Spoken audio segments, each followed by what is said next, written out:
2020년 6월 14일 주일 설교입니다. 성경 말씀은 갈라디아서 6장 7절에서 9절까지입니다.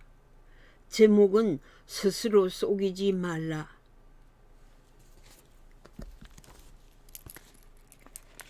본문 말씀을 읽겠습니다.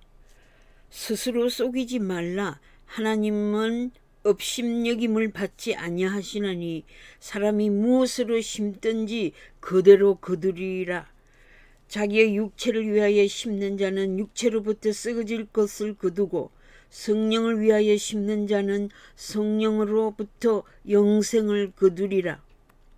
우리가 선을 행하되 낙심하지 말지니 포기하지 아니하면 때가 이름에 거두리라.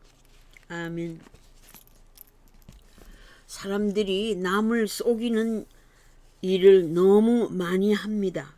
지난 몇 년 동안 나쁜 뉴스를 들을 때 속에서 화가 터져 나옵니다. 거짓 뉴스, 페이크 뉴스 제너레이터가 많습니다.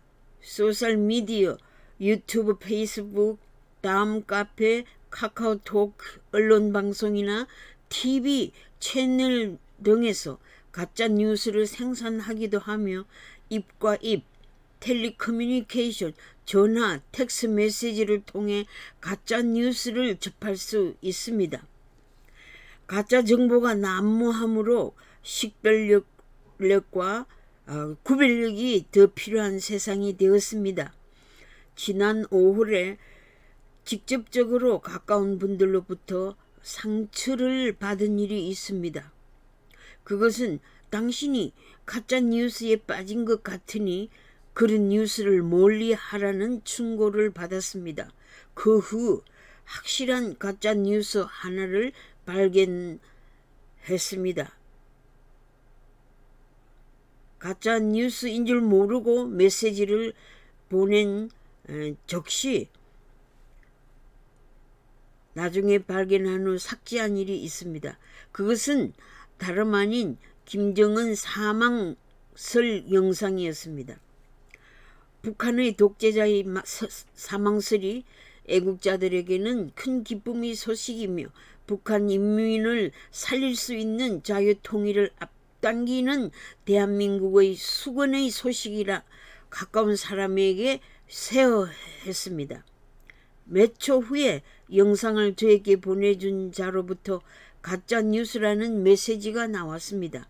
저도 즉시 미안합니다 라는 메시지를 함께 삭제했습니다. 가장 충격적인 메시지를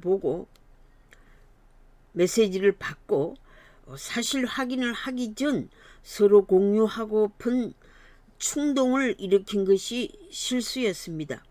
이런 가짜 뉴스는 사실이 아님이 전 세계에 빠른 정보로 알려지기 마련입니다. 당연한 사실을 인정한 후 사과와 용서가 이루어진다 할지라도 가짜 뉴스를 생산해낸 자들은 처벌을 받게 될 것입니다.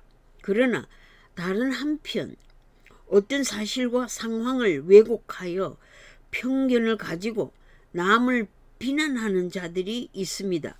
음모론에 빠져 어떤 특정 인물에 대해 욕설을 한다든지 자기의 입장을 끝까지 관철시키려는 고집장이 자신이 중요한 사람이라는 생각에서 남의 말을 묵살시키는 자, 이런 자를 사회 심리학적으로는 나르시시스트라고 합니다. 자기 권위를 내세우는 자, 거만한 자, 타인보다 자기의 우월성을 주장하는 자, 자기 자신만을 찬양하는 자는 사회적으로 원만한 교제를 하기 힘듭니다. 최첨단 정보 사회에서 살아가는 현대인들이 세계 뉴스를 동시다발적으로 알게 되지만 내 옆집의 소식과 내 가족들의 아픔의 소리에는 귀를 막고 있습니다. 이웃을 잃어버리게 되고 가족을 멀리하게 되고 진실한 대화도 없으면 친구도 없어지고 고독하게 되어 고독병에 걸리는 것입니다. 이런 자들은 자기 자신이 타인들로부터 자기 자신을 차단시키고 있기 때문입니다. 스스로 자신을 속이는 거짓 행위 때문에 남보다 자기가 더 잘 알고 있으며 자신의 파워를 뽐내는 거만한 자가 되어 마침내 남들과 소통 없이 지내다가 남에게 버림을 받는 결과를 가져오게 됩니다. 역사는 과거로부터 현재까지를 배우는 과정입니다. 그런데 역사를 왜곡하여 틀린 지식을 가지고 스스로 지혜 있는 자라고 생각하거나 전문가라고 자부하는 자들이 많습니다. 현실에서 왜곡된 지식이 판명되는데도 불구하고 집단의 강압적인 거짓 지식을 추종한다면 스스로 자신을 속이는 자입니다. 하나님 앞에서 자신의 잘못된 지식과 우둔함을 인정하고 시정하는 겸손한 자태가 필요합니다. 그리고 올바른 지식인 줄 알면서도 독재 정권 아래에서 표현의 자유를 억압받아 올바른 지식대로 말하지 않거나 실현하지 않는 자도 스스로 자신을 속이는 자입니다. 외세의 침략과 내부의 전쟁으로 역사를 자신들의 이익권과 결부시켜 이해하고 판단한다면 후세들에게 혼란을 남겨주게 될 것입니다. 자신의 올바른 판단을 감추고 대중심리와 집단 사상에 빠져서 올바른 소리를 내지 못하는 자들도 스스로 자신을 속이는 일입니다. 박 대통령 탄핵 과정에서 국회와 정당의 집단 심리와 사법부의 헌재 집단 만행은 표현의 자유를 억압당한 결과로 권력과 타협하여 민주주의를 파괴한 스스로 자신들을 속인 행위입니다. 도를 지나친 불의를 저질러 놓고는 거짓 진술로 죄를 덮어버리려고 권력을 휘두르고 뻔뻔스럽고 무례한 모습을 보이는 자들을 볼 때 속이 터질 것 같은 분노가 일어납니다. 이러한 권력 남용은 스스로 거짓 행위를 비정상적으로 하고 있습니다. 우리 사회가 비정상적인 행동을 정상화하고 묵인한다면 어떻게 정의의 사회를 이룩할 수 있겠습니까? 권력과 밀착되어 거짓을 진실이라고 잘못 변호하는 자들이 많습니다. 또한 거짓을 거짓이 아니라고 거짓 증거하는 자들이 많아 수사와 재판에 관한 새로운 뉴스를 접할 때 분노하게 됩니다. 우라통이 터져 한심하다, 참기가 괴롭다라고 절규하고 탄식하게 됩니다. 어찌하다가 대한민국이 거짓의 소굴에 빠졌는가? 사단에게 사주를 받은 거짓 무리들이 거짓으로 아름다운 강산을 들이피고 있습니다. 기독교인들은 사탄의 영들과 마귀를 대적하여 싸워야 합니다. 기도로 악한 영들을 대적해야 합니다. 사람으로서도 나는 더 이상 참을 수 없어. I can't stand it anymore 라고 분노하게 되는데 하나님께서 오래도록 참고만 계시겠습니까? 하나님의 정하신 시간까지 회개하지 않으면 사랑과 자비의 하나님은 정의의 징벌을 내리십니다. 어찌하여 내 백성이 매를 더 맞으려고 하는고? 라고 탄식을 하시고 마음 아파하십니다. 하나님은 공의의 심판을 베푸십니다. 그의 권세는 소멸되지 아니하는 영원한 권세요. 하나님 나라는 멸망하지 아니합니다. 지극히 높으신 이의 성도들이 나라를 얻으리니 그 누림이 영원하고 영원하리라. 다니엘 7장 18절에 있습니다. 하나님은 성도들의 원한을 풀어주십니다. 때가 이르면 성도들이 나라를 얻게 됩니다. 하나님의 나라는 영원합니다. 얼굴이 뻔뻔하고 속임수에 능하며 파괴 행위를 하며 거룩한 백성을 멸망시키려 합니다. 지도자가 꾀를 베풀어 제 손으로 속임수를 행하고 마음에 스스로 큰 체하며 또 평화로운 때에 많은 무리를 멸하며 또 스스로 서서 만왕의 왕을 대적할 것이나 그가 사람의 손으로 말미암지 아니하고 깨지리라. 다니엘서 8장 25절입니다. 강포한 지도자들을 하나님의 손으로 깨뜨리시고 멸망시키신다는 말씀입니다. 사람이 술을 먹고 술이 사람을 먹는다는 비유와 같이 사람이 처음에는 죄를 쉽게 범하다가 점점 더 죄를 많이 짓게 되고 나중에는 큰 죄를 범한 결과로 죄가 사람을 죽이게 되는 사실을 말해줍니다. 하나님은 어려우신 심판자십니다. 죄는 계수되고 카운트되고 죄의 결과는 점점 더 무거워지며 나라가 멸망의 심판을 받게 된다는 말씀입니다. 강포한 지도자들은 심판을 받게 됩니다. 송사로 사람에게 죄를 씌우며 판단하는 자를 올무로 잡듯 권력으로 압박하며 헛된 일로 여러 가지 올무에 걸려들게 하여 과도하게 의인을 억울하게 합니다. 정치자들이 불법을 만들기 위해 자신들의 계획을 사람들과 하나님께 숨기는 자들은 화를 받게 됩니다. 누가 우리를 보며 누가 우리의 거짓을 알랴 라고 하면 죄를 짓지만 그들의 죄는 반드시 드러나게 됩니다. 하나님께서 정확한 잣대로 계수하시고 죄의 무게를 달아 그 행위대로 심판하십니다. 그런데 현 정권은 거짓을 공공연하게 미리 백성들에게 공포하는 권력의 공포정치를 시도하는 뻔뻔함을 보이고 있습니다. 이 분노로 백성들과 젊은이들이 더 이상 참을 수 없다는 의병들로 일어나 나라를 살리려고 성명서를 내고 함성을 높이고 블랙 시위를 하고 있습니다. 사기 선거, 부정선거를 규탄하면서 문정권 퇴진을 요구하고 있습니다. 인간의 부패성과 전적 타락 때문에 세상에 죄 없는 자가 없습니다. 의인은 없으되 하나도 없도다. 로마서 3장 10절에서 선포하고 있습니다. 부패성과 연약성, 불완전성은 언제나 실수하고 범죄케 되는 인간의 약점을 말하고 있습니다. 스스로 죄가 없다 하면 하나님을 속이는 것이 되는 것입니다.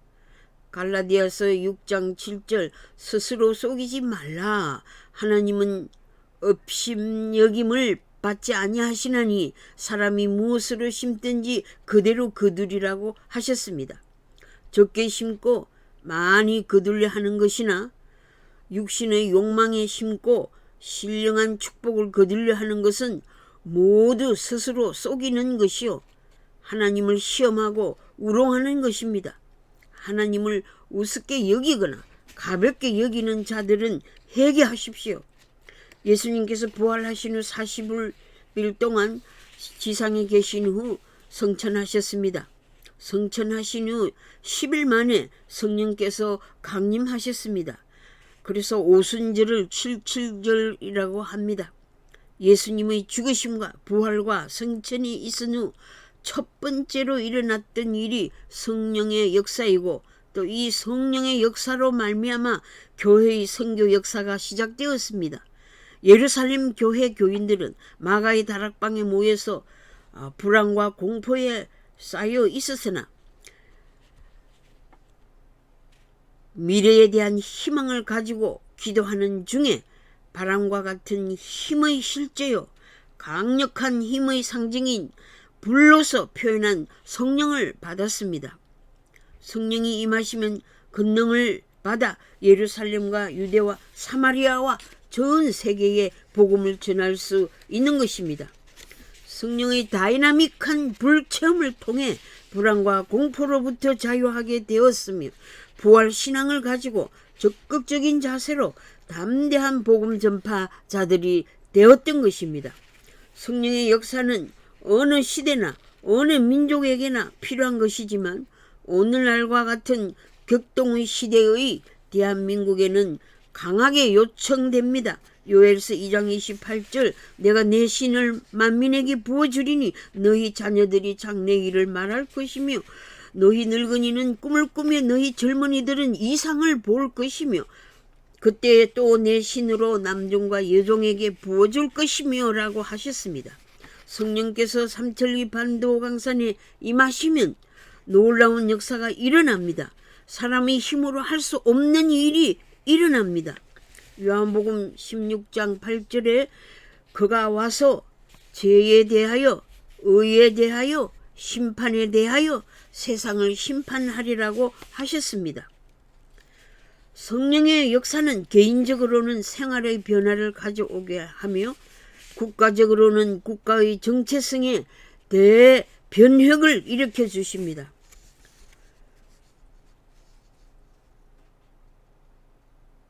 요한복음 16장 8절의 말씀을 세 가지로 나누어 생각해 보겠습니다. 첫 번째로 성령의 역사는 죄에 대하여 책망하십니다. 무엇이 죄인지 깨닫게 해주십니다. 정의가 어떤 것인지 깨닫게 해주십니다. 하나님의 주권적인 심판으로 세상을 책망하십니다. 성령께서 오셔서 제일 먼저 역사하신 일은 세상의 죄를 깨우치는 일이었습니다. 이것은 인간에 대한 하나님의 구원의 시작이기도 합니다. 초대교회 시대에 예루살렘 거리의 사람들이 양심의 가책을 받아 우리가 어찌할꼬 하는 통의 자복이 일어난 것입니다. 베드로와 스데반과 바울의 설교를 듣고 수많은 유대인들이 회개하고 예수를 믿게 되었습니다. 죄를 짓고서도 부끄러운 줄을 모르는 파렴치한 자들에게 성령이 임하셔서 죄를 깨우쳐 주시고 통해가 터져 나오기를 기도합시다. 현대인들이 대부분 자기가 죄인이라는 인식을 하지 않고 남의 허물과 남의 죄만을 덜추어내기를 좋아합니다. 자기 자신의 죄가 얼마나 무서운 것을 모르는 자들이 많은 것이 사실입니다. 교회 안에 성령의 역사로 죄를 해결할 때 부흥운동이 일어나게 됩니다. 베드로가 성령의 역사로 예수님 앞에 무릎을 꿇고 주여 나를 떠나소서 나는 죄인이로소이다 라고 두려움으로 죄인임을 고백했습니다. 간증을 하나 드리겠습니다. 제가 신학교 3학년 때 고향 집을 방문한 일이 있습니다. 중대한 결정을 위해서 방문한 것입니다. 제가 좋아했던 사람이 결혼하기 위해서 부모의 허락을 받고 오라는 그런 부탁을 받고 부모님을 찾았던 것입니다. 그때에 상대방의 사진을 보여주니 어머니께서는 쾌히 승낙하시고 좋아하셨습니다. 그런데 큰 일이 생겼습니다. 그날 밤 옛날 제가 사용하던 방에 바로 밑에 여동생과 함께 잠을 잤습니다. 오랜만에 동생을 만났고 또 저는 부모님의 허락에 감사한 마음으로 앞으로 이 일을 어떻게 전개할까 생각하면서 잠이 들었던 것입니다. 그런데 밤중에 갑자기 하나님 성령께서 임하셨습니다. 강하신 성령의 불로 임하셨습니다. 너무나 뜨겁게 임하셨습니다. 그리고 너무나 무서워서 저와 동생은 벌벌 떨고 저는 기도에 사로잡히게 되었습니다. 동생은 둘이서 같이 덮었던 이불을 혼자 둘러쓰고 무서워서 밖에 나오지를 못했고 저는 이불 위에서 펄떡펄떡 뛰며 기도에 사로잡혔습니다. 얼마나 강하게 성령께서 해결을 시켰는지 그 소리가 부모님들이 주무시는 위채 큰 안채에서 나중에 아버지께서 내려오셨습니다. 하도 큰 소리의 기도 소리가 이상해서 내려오셔서 보셨던 것입니다. 그러나 아버지께서는 문을 열어보시고 그 장면을 보시고 한 말씀도 안 하시고 그냥 아버지 방으로 되돌아가셨습니다. 그 일이 있은 후 아버지는 하나님께로 돌아오시게 되었고 온 집안이 하나님의 살아계심을 체험하고 가족들이 전적으로 하나님께 회개하고 돌아왔습니다. 하나님의 성령의 불은 죄를 알게 하시고 죄를 태우시고 회개케 하시고 하나님의 뜻을 분명히 알게 하시고 실천할 수 있는 능력을 주십니다. 인간으로 할 수 없는 일을 할 수 있도록 강하게 임하심으로 인간은 하나님의 임재 앞에 두려워 떨 수밖에 없는 것입니다.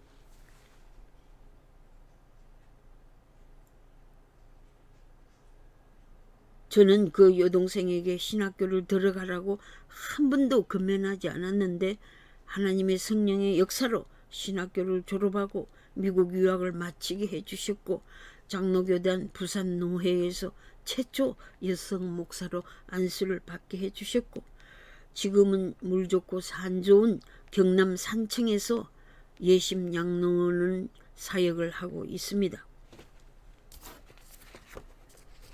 저는 그때 있었던 성령의 역사로 저희 잘못을 뉘우쳤고 하나님이 허락하시지 않는 사람과 결혼할 수 없다고 결정을 했고 하나님의 뜻을 분명히 알았으므로 그 길만을 향하여 다른 박질 쳤습니다. 사도행전 16장에 보면 바울과 실라가 빌립보 옥에 갇혀 있을 때 한밤중에 지진이 일어났고 옥문이 열렸고 죄수인 바울과 실라를 결박한 쇠사슬이 풀렸습니다. 이것은 사람의 일이 아니라 하나님의 일이 일어난 기적의 사실이었습니다. 감옥의 간수가 놀라 자결하려 할 때 바울이 말렸습니다. 이때 성령의 역사는 간수들의 마음을 움직여 성생들아 내가 어떻게 하여야 구원을 얻으리까 라고 소리쳤습니다. 바울은 간수에게 전도한 일도 없고 설교한 일도 없었으나 성령께서 그의 마음을 감동하사 예수를 믿게 하신 것입니다. 성령의 역사로 회개하게 되고 거듭나게 하시고 구원을 얻게 하십니다. 두 번째로 성령의 역사는 의에 대하여 깨닫게 해주십니다. 의에 대한 분별력이 없는 것은 양심이 어두워져 있기 때문입니다. 성령은 진리의 영입니다. 진리의 빛으로 마음을 비추어 주실 때 의에 대해서 알게 되고 무엇이 옳은 것인지 알게 되는 것입니다. 예수님만이 인류를 죄와 사망에서 구원하실 메시아이심을 알게 해주십니다. 성령의 역사로 예수는 죄인이 아니라 하나님의 아들로 세상에 오신 죄가 없으신 의로우신 분으로 우리를 대신하셔서 죄인이 되셨고 십자가의 죽으심으로 하나님의 의를 만족하게 이루신 것입니다. 불의가 판을 치는 세상이 되어 세상이 개판이다 라고 탄식하고 있습니다. 악의 세력이 나라를 위기로 몰아가고 있습니다. 소돔과 고모라 성과 같이 하나님의 불심판 아래에 있습니다. 로마가 죄로 망하였고 독일의 히틀러가 죄로 망하였고 이탈리아의 무솔리니도 죄로 망하였고 일본도 죄로 핵폭탄을 맞았습니다. 한국이 이대로 가다가는 멸망밖에 다른 도리가 없지 않습니까? 그렇지만 이 상황을 그대로 어찌 보고만 있을 수 있습니까? 백성들의 저항운동의 절정 후 백성들이 마지막 울부짖음을 들으시고 절규와 탄식의 울음소리를 들으시고 오직 성령께서 역사하실 때에만 오늘의 한국을 구원하실 것입니다. 성령은 세상으로 하여금 무엇이 어려운 일인지를 깨닫게 해주십니다. 성령의 역사로 정의 실현 운동이 일어나기를 기도합시다. 세 번째로 성령께서는 하나님의 심판을 깨우쳐 주십니다. 성령께서 하시는 역사는 세상 사람들에게 심판을 깨우치는 일입니다.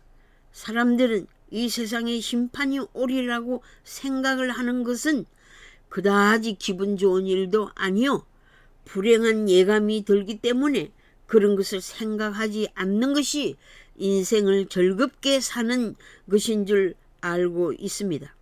그래서 세상 종말은 없는 것이고 심판도 있을 수 없고 지옥이나 천국이 있을 리 없다고 주장합니다. 그러나 이러한 철학은 매우 지혜롭고 안전한 생각 같으면서도 가장 위험한 생각입니다. 자신과 인류를 멸망으로 몰아가는 생각입니다. 역사의 종말이나 세상의 심판은 사람들이 믿지 않는다고 해서 없는 것이 아니며 싫어한다고 해서 오지 않는 것이 아닙니다. 죽음은 만민이 다 같이 싫어하고 생각조차 안 하려고 하지만 죽음은 누구에게나 오고야 마는 것이 아닙니까?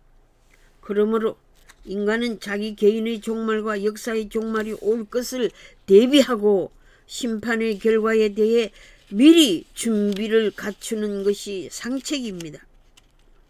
그런데 이러한 마음을 일으키는 역사를 성령께서 하십니다.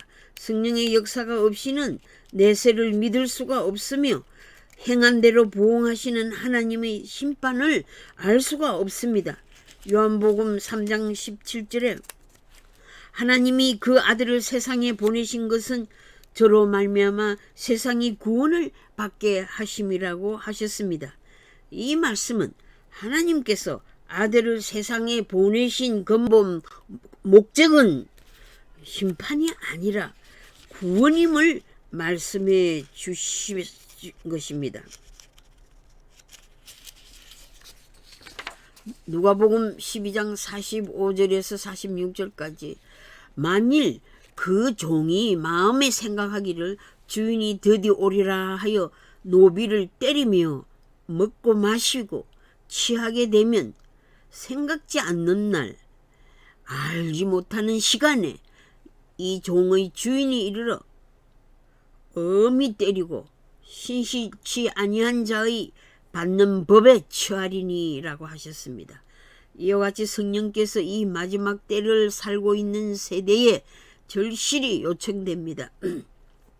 죄를 물 먹듯이 마시고 있는 대한민국 백성들에게, 아니 세계 인류들에게 강력히 요청됩니다. 죄 많은 한국 땅에 하나님의 자비와 은혜가 절실히 요구됩니다. 요엘 선지자를 통해 말세에 처한 모든 인류들에게 하나님의 신을 부어주시겠다는 약속을 주셨습니다. 너희는 옷을 찢지 말고 마음을 찢고 너희 하나님께로 돌아오라 하셨습니다. 자신들의 죄를 언론과 검찰 탓으로 돌리는 뻔뻔스러운 자들, 약한 자들을 이용하여 치부한 자들, 양심의 자유와 표현의 자유를 집단 체념으로 묵살시키려는 자들, 과학적이고 전문적인 사실 분석을 정치 폭력으로 방해하는 자들, 거짓과 비리를 폭로하는 자들을 오히려 오랫동안 쌓여 내려온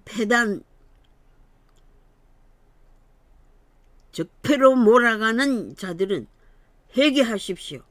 삼천리 광산의 무궁화 꽃이 아닌 거짓의 꽃을 피게 하는 자들은 회개하십시오. 하나님을 예배하지 않고 인간 김일성을 향한 임을 향한 노래를 국가의식에서 부르게 결정하는 주체 사상자들은 자유시민들을 개와 돼지로 보고 종교와 문화활동을 통제하고 있습니까? 양국 간의 통일을 위한 조약과 협상을 일방적으로 파기하고 북한의 완전 핵 포기를 위한 경제 제재의 유엔의 조약을 파기하고 동맹국의 연합을 깨어버리는 반일 외교와 친중 외교의 허점의 배후에는 거짓 평화 게임의 간사한 남침 전략과 공산체제의 세계 장악을 지적하지 않을 수 없지 않습니까? 거짓의 영은 대한민국을 속이고 죽이고 핵무기로 멸망시키려 합니다.